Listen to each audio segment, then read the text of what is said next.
The hairy-headed beast, called Momo. It was just standing there. It happened so quick, it felt like my stomach dropped. It scared me to death. Evidence of the beast recovered. There's nothing that I know of that would leave a print that looks like that. Monsters that strike from the shadows. I woke up in the middle of the night and I saw a shadowy figure. And I started screaming. I was scared. Inconsolably scared. The bizarre bat monster that took on an entire town. This creature terrified this town. They're afraid, what can it do to our kids? We're staying inside. It changed this town forever.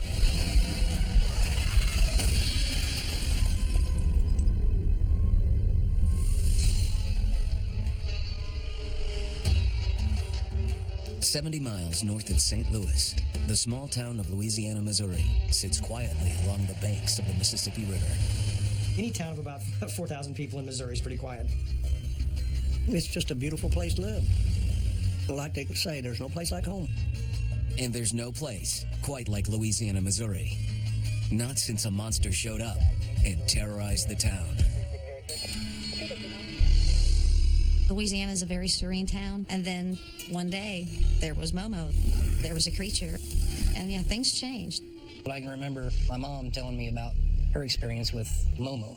Momo is short for Missouri Monster. I would have preferred a different name. It sounds way too cute. To those who encountered it, there was nothing cute about the long-haired beast. To me, it was a monster. It was real shaggy. It looked like Bigfoot, except it was hairier.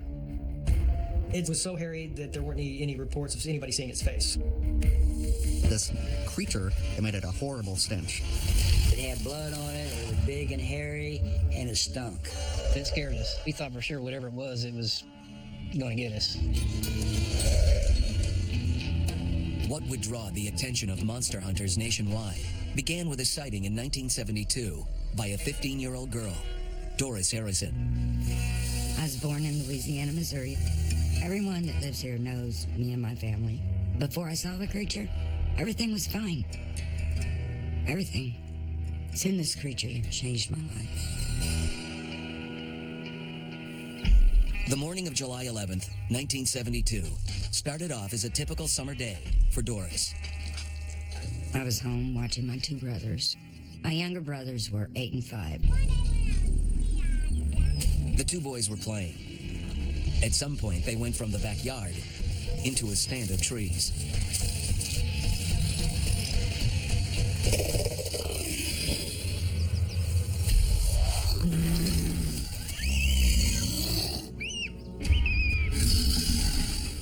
I was playing, and all of a sudden they just bursted through the door. I said, "What's wrong with you all?" They was mumbling words and stumbling all over themselves. They said they saw something big. I can't say that I believed them at the time. I'm sure it was just an animal, but you guys play inside for a while.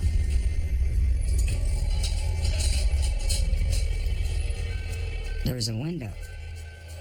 I looked over. It was just standing there, carrying something under its arm. And there was some blood. It felt like my stomach dropped. It scared me so bad, it scared me to death. I dropped everything, called my dad at work. And I was telling him, don't go outside. I lost my way of thinking even. I was afraid it was going to come and get us. I was scared. I promise you there is a perfectly good explanation. Doris's boyfriend, Richard, remembers those first few hours. She still had a pretty red face, and you could tell she had been crying because she was that scared. Figure this out. That evening, Richard and Doris's father searched the woods behind the house. You could tell that something had been standing where she said she had seen it, by the massed down grass and weeds. What is this? The question was, what exactly had these children seen? The creature was large, almost 8 feet in some reports. A big giant head that almost looked like it had no neck, covered in fur head to toe. There were no Momo reports of it attacking people, of being violent towards humans in any way. However, it did seem to have an appetite for dogs. After the Harrisons sighted Momo, there were dogs that ended up missing. They never did find out what happened to those dogs.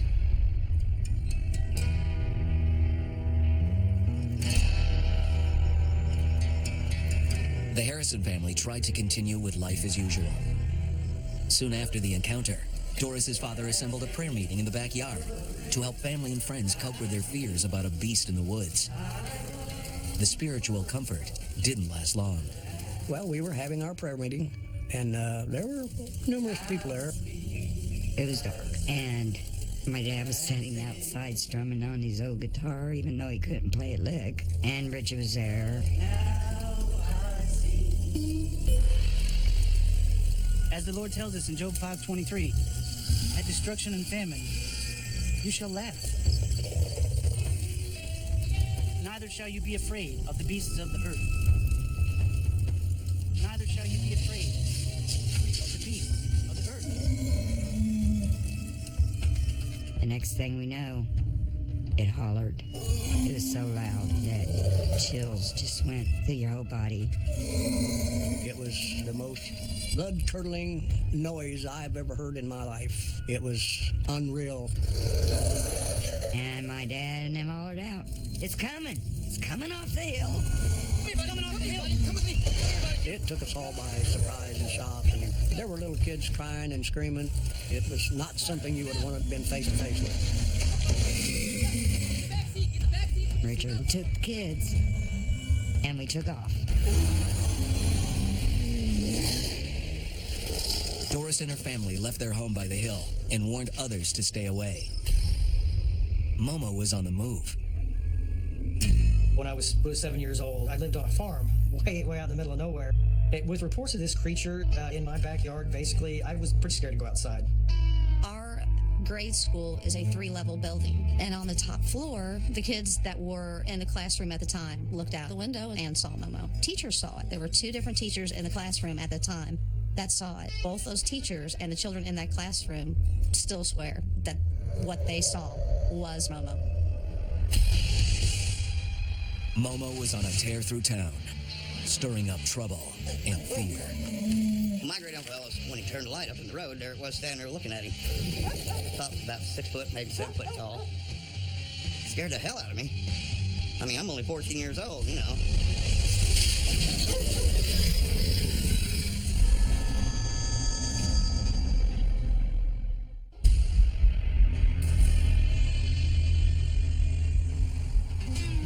In 1972, in the small town of Louisiana, Missouri, a giant hairy beast known as Momo spread panic and fear.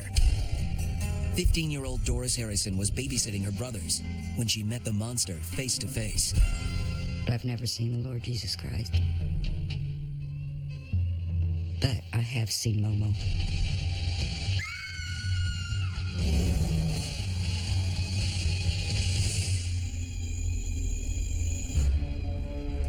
Days later, 14-year-old Dave Miner was heading to bed when he heard his uncle yelling outside.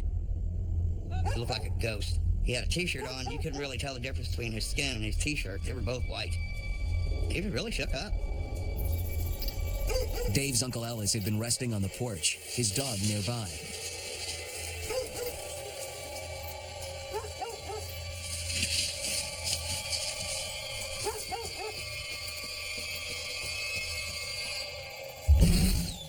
Apparently, Momo had his eye on dinner. The dog jumped out and started barking and raising Cain, and he turned his flashlight around up in the road, and it was standing there watching him.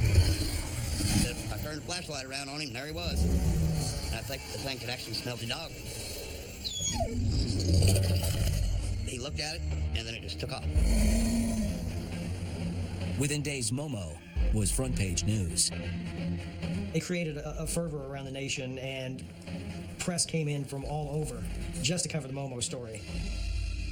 And Doris Harrison was at the center of a monster story she wished had never happened. Reporters were bugging us to death. Living in this town, it was hard. When my mom talks about Momo, she's always serious about it. You can tell it strikes her deep in the heart. While some ridiculed the story, Mayor Tom Wallace decided to rule out any possible danger to the community. Everybody was talking about it, and some of the mothers were saying, well, I'm going to keep my kids at home. When the story first came out, Momo was turning over cars. He was breaking trees. He was this big-toothed, mean creature. There was several months of trying to find Momo. Where was Momo? Was Momo real? This town was up in arms. You should have seen it. I mean, it looked like they had a militia. Everybody had guns wanting to go up and hunt Momo. Mayor Wallace led the effort to root out Momo. His choice for an army was surprising. I was an advisor for Troop 155, a Boy Scout troop. We thought that if we took a troop of boys up on Star Hill and spent the weekend, we could put everybody's fears to rest. Scouts, you have now been deputized. I was 12 years old at the time of the Momo episode. Calvin, you ready to get this thing? Yes, sir. It was a little tense, kind of like an adventure, It'll be all right. There was a monster roaming around on Star Hill. Lights on. The 21 boys that I went up on Star Hill with, I think they was the guttiest 21 boys I've ever known. They said if there is one up there, we can find him. It's a big hairy monster, mean and ugly. People were terrified. Mayor Wallace and his Boy Scouts set out, not knowing what they'd find. We split up in pairs in case we would get lost. They scoured every rock and every tree and every brush pile up on Star Hill. And we did have the police department go up there and check to see if they found any tracks or anything. And they all walked Star Hill and found nothing. Just when it seemed the monster had disappeared without a trace, one family found a way to preserve a bit of proof. The only piece of physical evidence that I know exists from that time is this footprint. There's nothing that I know of that would leave a print that looks like that.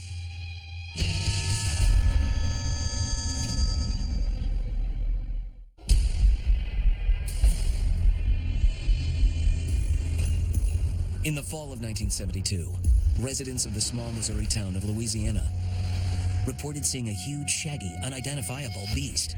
It came to be known as Momo. After months of terrifying encounters, the monster disappeared from view.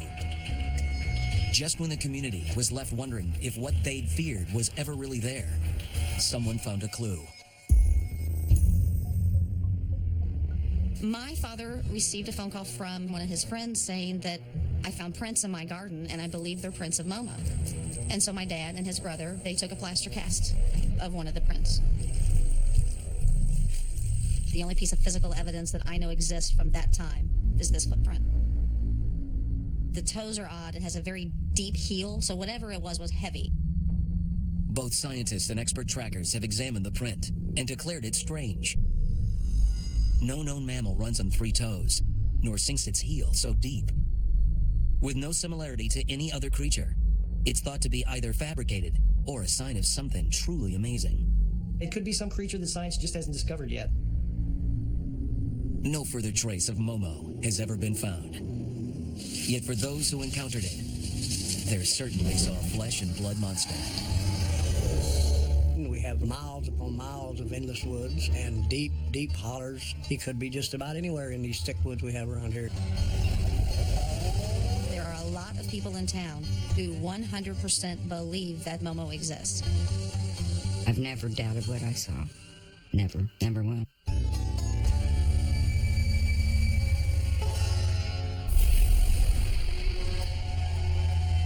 300 miles west of Momo's stomping grounds is the small town and farming community of Maryville, Missouri.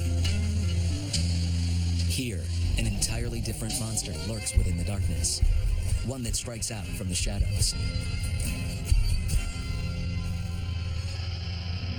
Maryville seems to harbor a mysterious phenomenon. Strange entities that darken any crevice or corner. Shadow people. Generally, people see shadow people to begin with out of the corner of their eye, just a fleeting shadow. When they turn their head, it's gone. They're usually taller than a normal human, but they're human-shaped, two-dimensional. Usually, people do not see a shadow person's face. When you're in a pitch-black room and you see something darker than that, you start asking questions. Fear isn't quite coverage. If you've ever had something happen where you were shocked suddenly, and you feel your body chill. You feel the blood drain from your face and your heart's racing. That's what it feels like when one of these shadow people pops in on you unexpectedly, and it scares the nonsense out of you. The shadows we know are cast by light, but shadow people are creatures of the dark, on the prowl for victims, and one has plagued Cody Lilly since he was young. In the middle of the night, I woke up just freezing. Just had this really tight feeling in my chest. Standing in the far corner of the room, there it was, staring at me. Had faintly glowing red eyes, and it was darker than the darkness around it. So I sat there just scared, staring at this thing pretty much all night. Throughout high school, I saw it regularly. Always in the same area, always looked the same. The wide, flat-brimmed hat, the red eyes. He saw the shadow man so often, he named it the cowboy. There's a type of shadow person called the Hat Man, who is wearing a fedora, of all things. I've talked to many people who've encountered that over and over and over, and it's got to be the same thing. By the late 1990s, the internet was awash with reports of shadow people. Message boards filled with hundreds of witnesses and dozens of variations. In cultures around the world, scary shadowy beings are a staple. The ancient Hebrews believed in death shadows that stalk the underworld. In Islam, the supernatural jinn can be a companion or a killer in the shadows. The object of Cody Lilly's fear fits one of the prevailing patterns. Tall, dark figure, wide-brimmed hat, pursuing its victim relentlessly.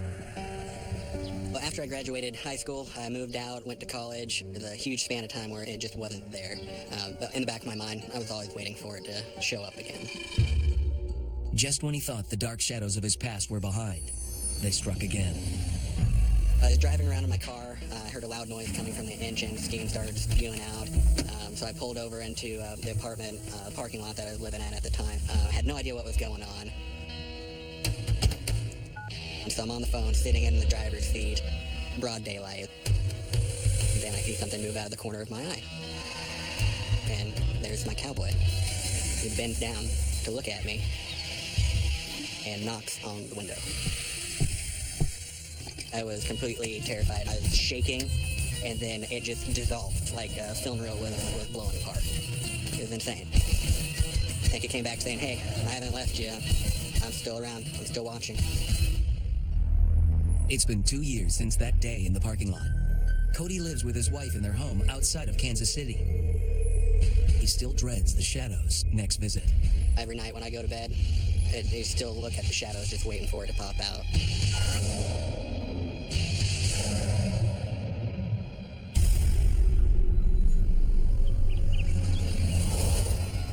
Just a few miles across town from Cody, another Maryville family was also waging a battle against these shadow forces. Brandon White, his wife, and 2 sons lived a happy life together. When Travis was 9 years old, Dad, where are my video games? the family moved to an old Victorian house just outside of town. We lived out in the middle of nowhere. You could see the stars. It was that far away from the glow of society. Dad, I'm gonna go see my new room. Travis was the oldest son, a cheerful, spirited child that loved to read. He was a really good kid. People loved him. He was outgoing, funny, intelligent, and just smart as a whip. Inside this big house on the prairie, the shadows were gathering.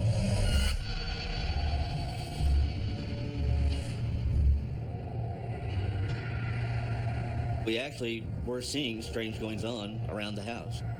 Just things that we couldn't explain, just by saying it's an old house. It's like the feeling of there's something watching you, or there's something out of place. I woke up in the middle of the night, had a strange feeling, and I looked at the foot of my bed, and I saw a figure, a very shadowy figure. Dad! It felt very real. Dad! I was just scared. Dad!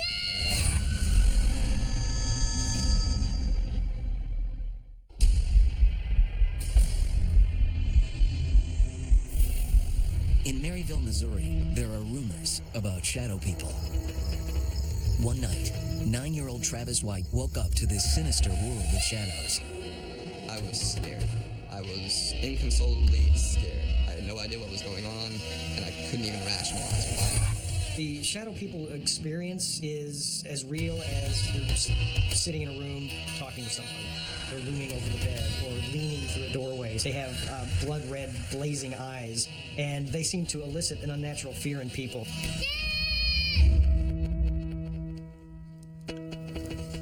Dad, I saw the shadow again. My dad told me it was probably a bad dream, and he did the whole father to make sure there was nothing in the closet or under the bed, and told me to go back to sleep.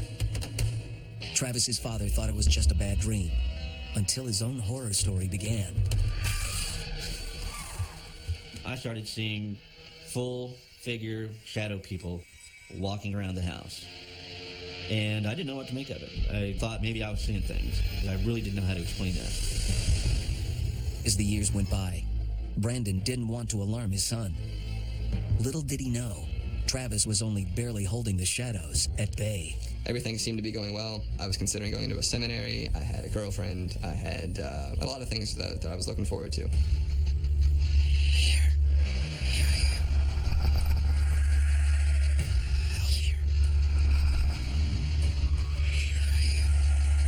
In the back of my mind, I kept thinking, it's going to show up again.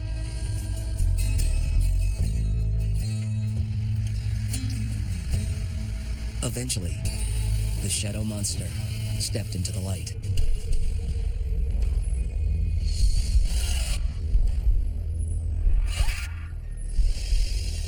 When I was 17 years old, I would wake up and this face would kind of be there. And that started happening more and more frequently to the point where it was almost nightly. The shadow had taken a step closer, revealing its awful face. It's when people can see them straight on when it gets really scary. What I saw had a dark blood red colored face, very scarred. It looked like it had been burnt. Its eyes were black. Its nose was very obviously broken. It was bent out of shape. The face was very disfigured. And then there was the voice. It was telling me to do things. The face told me to cut people out of my life. It told me to ignore my family, to ignore my girlfriend, to ignore my best friends. And when that didn't work, the face started telling me to hurt them. Travis was losing control, the shadow taking over. I definitely felt fear for the safety of the people I cared about. Finally, one night, Travis knew he was at the crossroads. It was frightening. Watch this person that you've known his whole life turn into somebody completely different. It's scary. I saw the shadow again. Told me to kill you. And all of a sudden, you could just see his eyes fixate. I could literally see the blood rush from his face. He became pale. And he started shaking. Off in the distance, I see this shadowy figure. And I could actually see two dark figures standing there. One of them was just the faintest orange glow where his face should be. That really freaked me out. You know, this is the part in the horror movies where you do something stupid and get yourself killed. I shouldn't have done this, but I turned around and I was just angry. You're not welcome here! You know, this is my son. Go away! Brandon unleashed all his fury at the dark monster that had tormented his son. And I told him to go away, and they did. And in that moment, the shadows blasted through the trees.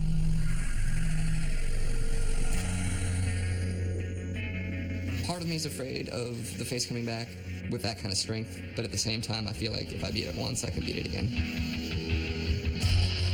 I don't think that you can ever get rid of these things. You know, they're still out there. And the possibility exists that, you know, if you're not careful at any time, you could open yourself up to them.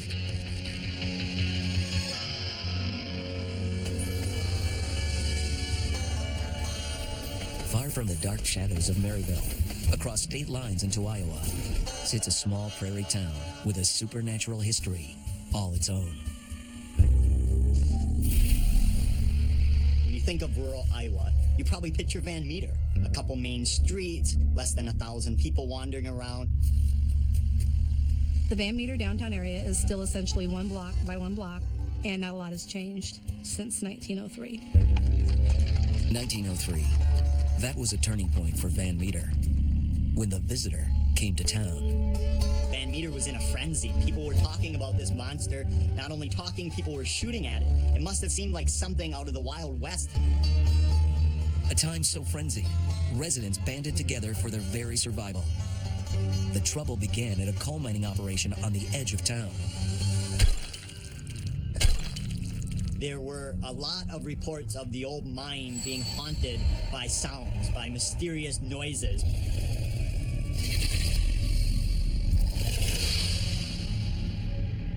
The old generation ahead of me was afraid for their kids to go up there. There was a big shaft, and we were told not to go over there because of the monster. Once from deep inside this ground, a bizarre bat creature emerged.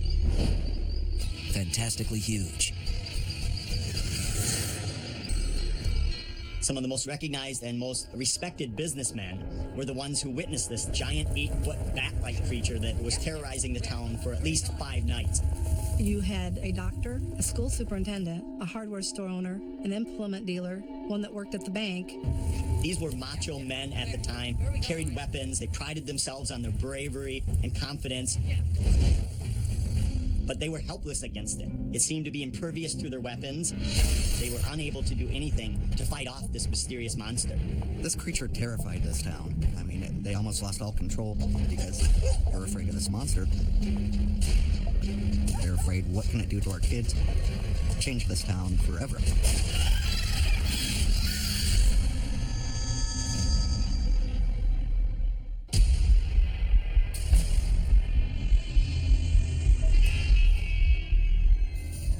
Buried in the historical record for the fall of 1903 in Van Meter, Iowa, is one extraordinary week when a giant winged creature crept out of a coal mine and terrorized the town. The creature was said to be half human, half bat. It stood over 8 feet tall and had these giant featherless wings like a bird. It all began here, where the town's brick and tile factory still sits, abandoned and crumbling. It is an eerie place. Just being out there, you can get a sense of what these people went through in 1903, and it's not hard to imagine at all a giant bat-like creature flying out there today. Author Chad Lewis came to Van Meter to uncover the true story behind the legend. I thought, well, this is going to be a fun case, but it's going to be very short because it was obviously a hoax. But as we started digging, we found there was a lot more to it. As Lewis would discover, the arrival of the visitor began suddenly in the middle of the night on September 29th, 1903. Approximately 1 a.m., local businessman Eugene Griffith was coming back to Van Meter after a day of travel. And he noticed a mysterious light hovering over the building. He thought it was a robber. The people that actually saw this monster, they claimed that he could jump from this building to that building. It disappeared, only to reappear across the street. And Eugene Griffith was amazed by this, had no idea what was going on. People thought the light was nothing more than robbers with lanterns trying to scope out the bank. But they soon found out it wasn't. The following night, fearing the bank was in danger, Peter Dunn, the bank manager, arrived to protect the town's funds.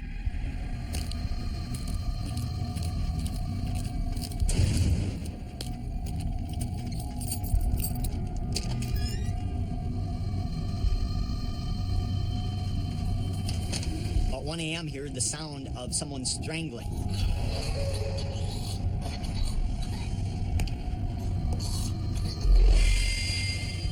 At that moment, a bright light started shining into his room. Mr. Dunn grabbed his shotgun loaded with buckshot and blasted at this creature, shooting out the bank window. In order for Mr. Dunn, a well-respected businessman, to blow out the front window of the bank, something must have terrified him. Peter Dunn was the boss. He run the town, Pete Dunn did. Whatever he said, that's it. So if he believed in the monster, everybody did. In 1903, when prairie towns like Van Meter had no experience with electric streetlights, this nighttime illumination must have seemed remarkable. Next night, Dr. Alcott, who was sleeping above his office in the building, he was awoken at approximately 1 a.m. as well with a bright light. And this was so bright it nearly blinded him. So he grabbed his gun and bravely ran outside to confront what he must have thought were robbers as well.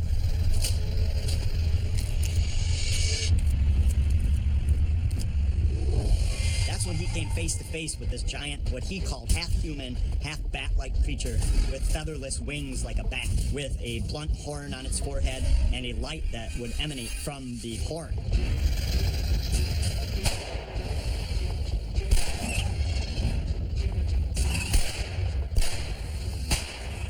Dr. Alcott shot 5 of his 6 rounds at this creature, and either he missed all 5 rounds or they had no effect on the beast, and Dr. Alcott retreated. You can only imagine the terror going through his mind.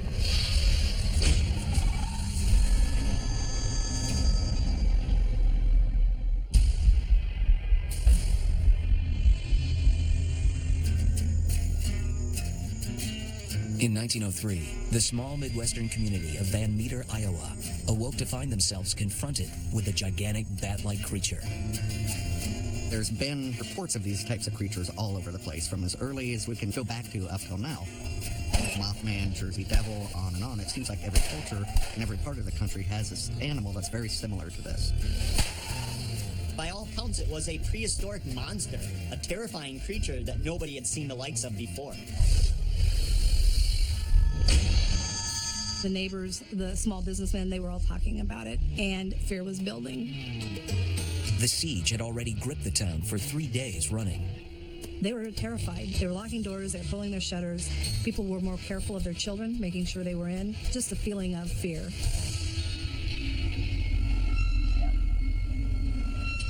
The next evening, local businessman O.V. White, who ran the hardware store, was awoken at 1 a.m. by the sound of screeching and grinding. He walked over to the window to take a look.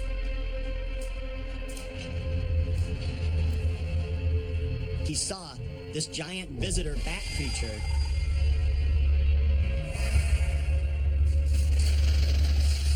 O.V. White was known as a great shot. He took deliberate aim, shot this giant visitor bat creature, and all it did was anger it. The creature turned its light right on Mr. White while releasing some type of odor. Mr. White said when he was hit by it, it erased his memory, and he has no idea what happened after he was hit by that mysterious odor. On the 4th day, the terror moved to the tile and brick factory. Workers on the night shift were struck dumb by the sounds of horrendous shrieking. These were hardcore workers, manly men who you wouldn't think would get spooked by anything, yet they were too afraid to go investigate this mine. Petrified with fear, yet mustering all their courage, the town banded together with all available guns and ammo. They believed the coal mine had released the creature, so that's where they headed. A final face-off with the monster. And at this point, the people of Van Meter had had enough. They gathered all the dynamite, blew up the mouth of this cave, blocking the entrance, and never seen or heard from it again. Finally, the beast that had visited the town and spread so much fear was banished. Its reign of terror ended. The old mine never reopened. The area today where the mine sits is covered over with grass. Walking those grounds, you're just imagining what is below you. Are these deep caverns and tunnels full of these creatures still alive today? Or are they just merely closed off and a couple bodies still underneath? Current Van Meter librarian Jolena Welker has heard all the old stories about the town's infamous visitor. She never thought she'd have a visit of her own. I've lived here just since 1983, although I grew up near here. Now that I'm the librarian, I pretty much know everybody in town. Yet Jolena felt she didn't know enough about the 1903 town panic.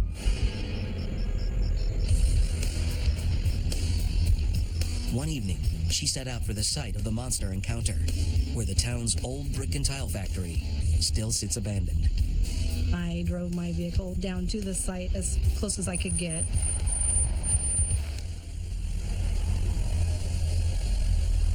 And I just thought I'd go out and look at it. I did think I might see something. The best way to describe how I felt was a very strong sense of evil.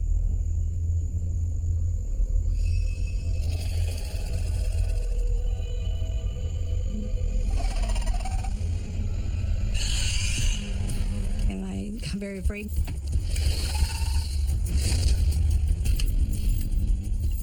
Just when Jolena was ready to flee, her car wouldn't go. And I start praying. Jolena, shaking with fear, tries one more time. Finally, I am able to back my vehicle up and go home. I've spent many nights out by the old mine, and it is truly a creepy atmosphere out there. It doesn't take much to imagine that these creatures are still living there, and that if you look up into the sky, you might just see an 8-foot monster coming down after you. 100 years ago, some unimaginable monster visited this Midwest prairie town. What it exactly was, and whether it might still be around, remains a mystery. In the heartland, if you're living out on a farm, your nearest neighbor might be too far away to hear you scream.